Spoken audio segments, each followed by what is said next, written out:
하나님 주신 말씀 예레미야 9장 23절과 24절 두 절의 말씀을 함께 보시겠습니다. 예레미야 9장 23절과 24절 두 절의 말씀입니다. 우리 한 목소리로 함께 두 절 말씀 봉독하겠습니다. 여호와께서 이와 같이 말씀하시되 지혜로우는 자는 그의 지혜를 자랑하지 말라. 용사는 그의 욕망을 자랑하지 말라.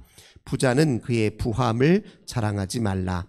자랑하는 자는 이것으로 자랑할지니 곧 명철하여 나를 아는 것과 나 여호와는 사랑과 정의와 공의를 땅에 행하는 자인 줄 깨닫는 것이라. 나는 이 일을 기뻐하노라. 여호와의 말씀이니라. 아멘. 오늘도 주님과 함께 하루를 시작하시는 우리 모든 성도님들, 하나님께서 하늘의 크신 은혜와 평화로 함께 해주시길 주님의 이름으로 간절히 기원합니다. 오늘 본문의 말씀을 통해서 여호와로 인한 자부심, 이런 제목으로 함께 은혜의 말씀 나누도록 하겠습니다. 하나님께서 예레미야 선지자를 통해서 유다 백성들에게 재앙을 선포하셨습니다. 그러나 이 재앙의 선포는 어디에 방점이 있냐? 돌아오라, 회개하라, 하나님이 너희들을 애타게 기다리신다, 이런 메시지의 방점이 있다는 것을 이제 우리가 여러 차례 확인해 보았습니다. 근데 그럼에도 불구하고 유다와 이스라엘 백성들은 그 메시지를 온전히 듣지 않았어요. 그 말씀에 순종하지 않았습니다. 도리어 재앙을 선포하는 예레미야를 향해서 미친 사람 취급한 거예요. 아니, 우리 이렇게 잘 살고 있는데 무슨 문제란 말인가? 지금 이렇게 우리 나라도 주변 나라들에 비해서 그래도 그렇게 부족함 없이 이렇게 풍요함을 누리고 있고, 나름 또 강한 힘도 있고, 나름 나라의 꼴도 갖추었고, 그래도 나름 잘 사는 사람 많은데 도대체 뭐가 문제란 말인가 하면서 재앙을 선포하는 예레미야에게 오히려 이상하다 생각하는 거예요. 이렇게 날이 멀쩡한데, 활짝 개인 날인데 무슨 큰 태풍이 곧 올 거라고 말도 안 되는 소리를 하는가, 이런 식으로 예레미야를 도리어 조롱하고 모욕했다는 것을 이제 우리가 예레미야를 읽어보면 확인할 수 있게 됩니다. 이제 그들이 이제 믿는 구석이 사실은 따로 있었다는 것이죠. 하나님보다 더 의지하는 게 따로 있었다는 것입니다. 오늘 보니까 그들이 의지했던 것이 크게 세 가지였어요. 하나가 뭐냐면은 여기 지혜 이렇게 표현하는데, 이 지혜는 이제 다른 말로 하자면 세상 지식과 기술일 것입니다. 세상 지식과 기술을 의지해요. 우리에게 이렇게 첨단 과학 기술 문명과 그 지식이 있으니, 최첨단의 과학 지식이 있으니, 아니 우리 삶 우리 잘 대비할 수 있고 얼마든지 잘 살 수 있는 것 아닙니까? 이렇게 세상 지식과 기술을 의지했다는 거예요. 두 번째 또 뭘 의지했냐면 용맹함, 힘을 의지했다는 것이죠. 힘과 권력을, 우리가 우리 스스로 얼마든지 지킬 수 있는 힘과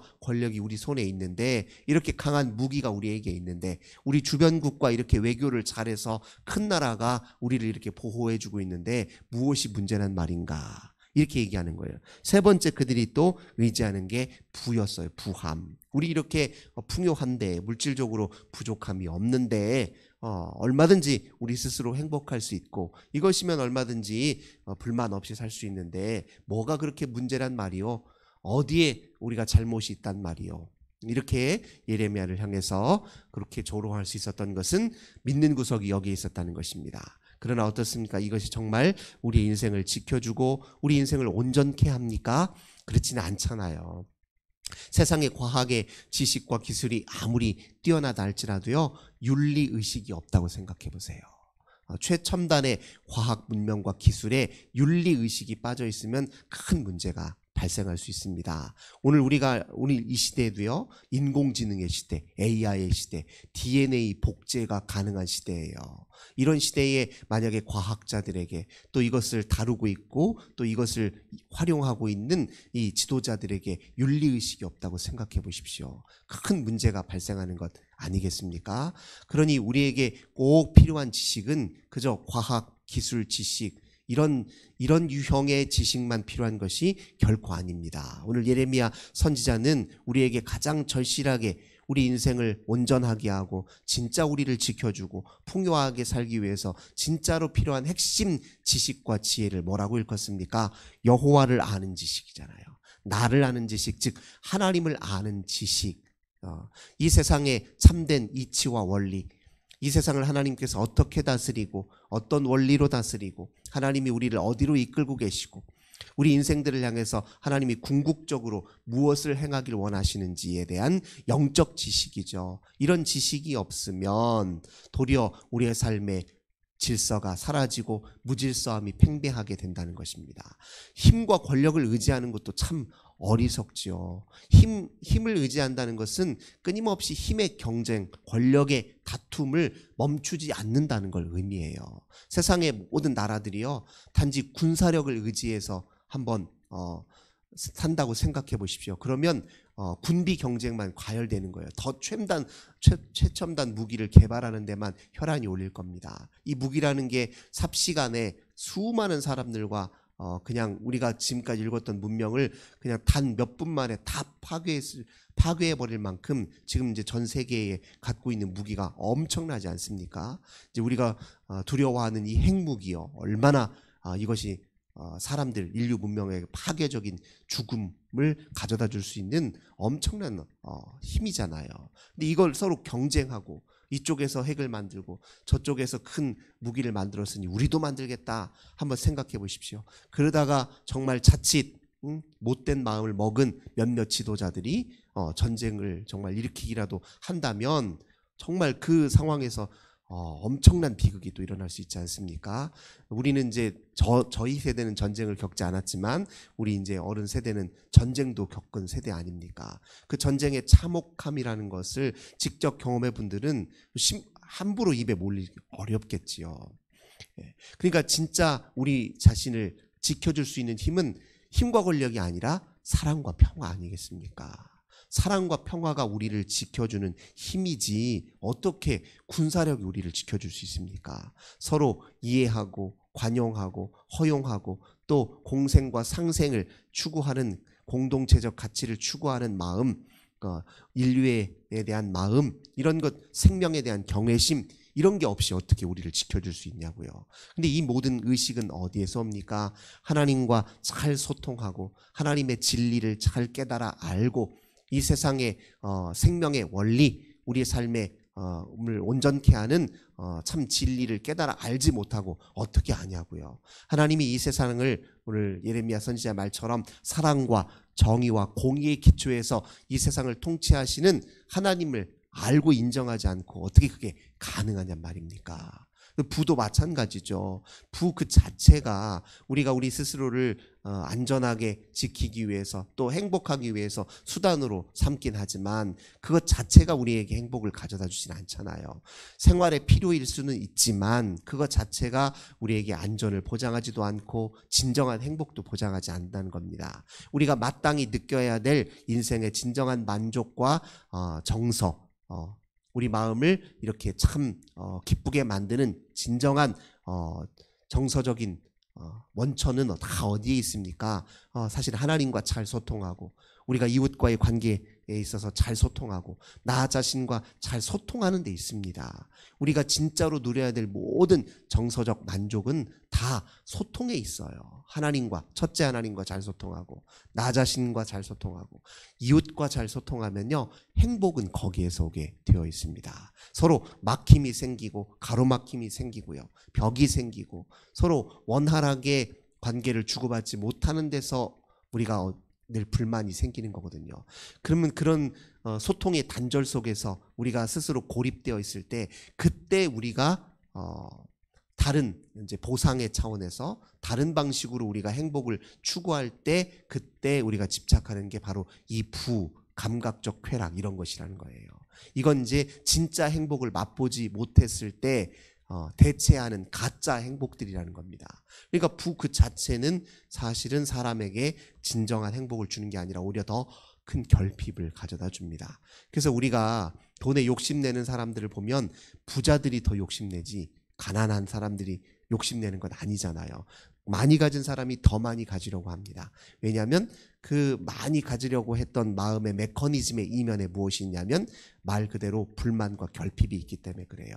근데 애초에 그걸 제대로 희석시키거나 해결할 수 없는 수단을 가지고서 자기 목마름을 해결하려고 하니 도리어 계속 악순환에 빠지는 것 아니겠습니까? 그러니 오늘 예레미야는 여러분들이 그렇게 믿는 구석이 있다 그렇게 생각하면서 주창하고 있는 그 지식, 그 권력, 그 힘, 그 부가 도리 여러분들을 더 큰 나락으로 빠뜨리고 있다는 사실을 기억하십시오. 그런 의미에서 그걸 자랑하지 말라는 거예요. 진짜 자랑할 것은 여호와를 아는 지식, 하나님의 사랑과 정의와 공의로운 통치, 행위, 다스리심을 깨달아 알고 그것을 인정하고 그것을 수용하고 그것 앞에 순종하는 그 삶이 여러분들에게 진짜 중요한 삶이고, 여러분들이 그런 삶을 살아갈 때만 온전하고 참된 행복을 누릴 수 있다, 자유를 누릴 수 있다. 이제 예레미야가 이제 그런 맥락에서 지금 오늘 메시지를 주고 있는 것입니다.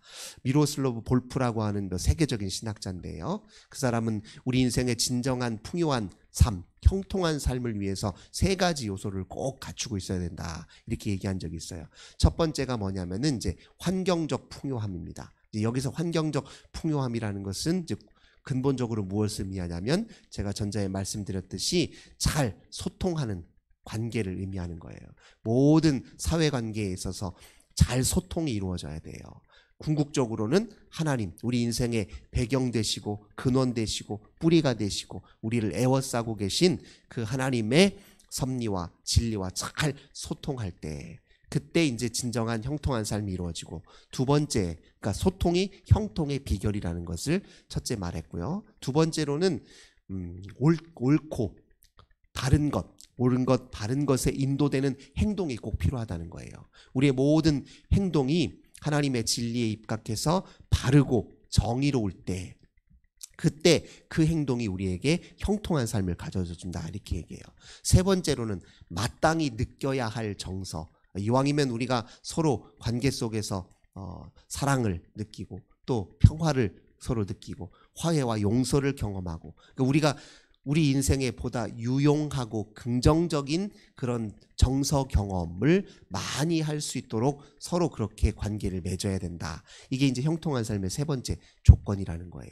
이왕이면 우리가 서로 살아갈 때, 함께 더불어 살아갈 때 웃는 일이 더 많으면 좋잖아요. 얼굴 찌푸리고 찡그리고 막 얼굴이 붉어져서 화를 내고 하는 것보다는 서로 그냥 흐뭇한 미소를 지으며 서로 그냥 바라볼 때마다, 관계를 맺을 때마다, 같이 함께 일을 할 때마다, 그때마다 웃음이 지어지고 마음에서 소망이 샘솟고, 이왕이면 긍정적인 정서를 경험할 수 있는 좋은 관계를 맺는 게 얼마나 중요합니까? 근데 그 모든 것들이 우리에게 형통한 삶을 가져다 준다는 거예요. 근데 이게 이미 성경에서 우리에게 가르쳐주고 있는 지혜와 또 삶의 원리 아니겠습니까? 사랑하는 성도 여러분, 오늘도 우리 하나님께서 우리에게 형통한 삶을 기대하시고 그런 삶을 주기를 하나님은 준비하고 계십니다. 진짜 우리가 하나님을 인정하고 하나님과 함께 잘 사는 법을 터득하고 훈련하기만 한다면 형통은 거기에 이미 있고 준비되어 있는데, 우리가 자꾸 엉뚱한 곳에서 우리의 삶을 토대로 그 엉뚱한 것에서 삶의 집을 지으려고 자꾸 하기 때문에 그 도리어 위태로울 수 있다. 다시 한번 말씀을 통해서 마음에 새기시고 오직 여호와로 인하여 삶의 참 기쁨과 풍요와 또 자부심을 경험하는 저 우리 모든 성도님들 되시길 주님의 이름으로 간절히 기원합니다. 좋으신 주님 감사드립니다. 오늘도 주의 복된 말씀을 가슴에 품습니다. 저희들 하나님 그저 세상의 지식과 또 기술과 그리고 힘과 권력과 부함을 의지하는 것이 아니라 우리 하나님을 아는 지식, 주님과의 잘 관계, 참된 깊은 관계, 주님의 거룩하신 사랑의 통치에 대한 순종 가운데 하나님 저희들 온전한 삶을 살게 하옵소서. 저희들 때로 유혹에 하나님 넘어지고 때로 하나님 주님을 잠깐 잊을 순간이라도 우리를 향한 사랑을 멈추지 않으시오니 하나님 불쌍히 여기셔서 제대로 그때그때마다 깨달아 다시 제자리 찾아 주님께로 돌아오는 저희들 다 되게 하여 주옵소서. 오늘도 우리 주님께서 함께해 주실 걸 믿고 감사드리며 주 예수님의 이름으로 간절히 기도 올리옵나이다. 아멘. 오늘도 우리 환우들을 위해서, 가정의 자녀들을 위해서, 또 교회와 나라와 민족을 위해서 함께 기도하겠습니다. 좋으신 주님 감사합니다.